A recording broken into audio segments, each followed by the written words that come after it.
As an actor, you can use your body and you do some voice stuff to make your scenes and stuff and make it all happen.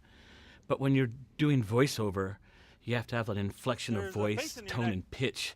Ah! How did you Right. make it I mean, so woods, neck of the woods. like believable and Reason I'm here is emotional? because I- Well, I had a lot of help. First of all, I mean, the truth is, when people notice an animated performance, they wow, it seems so real and everything. There's 2,000 people or something. I don't know how many people are in the crew, but a lot of people creating all those little details, and the things that move you are created by a big community of people.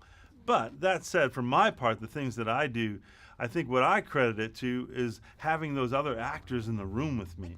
So when I'm doing a scene with Sarah, I'm not just reading my lines and then Sarah comes in some other day and reads her lines. She's there in front of me, so we're making eye contact and we're talking to each other. And Sarah and I are friends, actually, her and I ourselves. So I think that comes across, and I think that makes your job a lot easier when you have a pair of human eyes across from you to look at.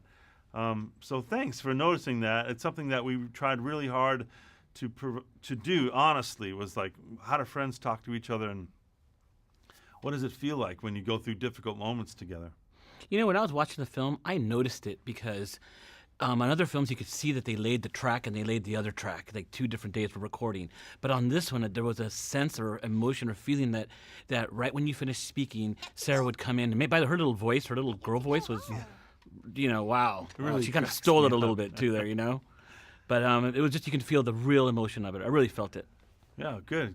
Yeah, that's definitely true. Like, we made an effort from the very beginning on the first movie that we made with these characters to be in the room together as much as possible, because that's when you improvise and you're coming up with ideas and you're kind of spitballing and throwing ideas around. It's really good to all be there at the same time, because like you said, if you improvise a line, then if someone tries to come back 2 weeks later and respond to a line you've improvised, you've kind of missed the moment.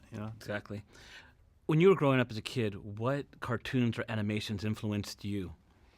Cartoons, well, I watched a lot of cartoons on TV, like Bugs Bunny and that kind of thing. But for a cinema experience, it really was the Disney films. Those the Wide World of Disney. That logo would come up, and we'd watch whatever it was, Dumbo or The Sorcerer's Apprentice or Fantasia.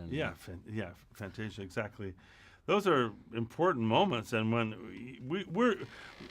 I think that something needs to be pointed out that, like, in this modern age, we're really used to dazzling effects, incredibly detailed special effects that seem so realistic you kind of can't tell what's real and what's not.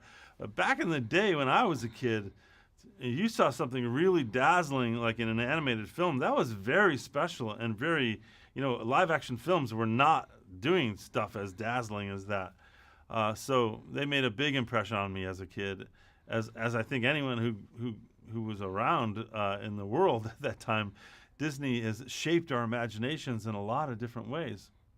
You did an amazing job. It's so good, and then I'm going to see it again tomorrow. Oh, great. You're So- going to be at the premiere? Yeah, I'll be at the premiere. Okay, cool.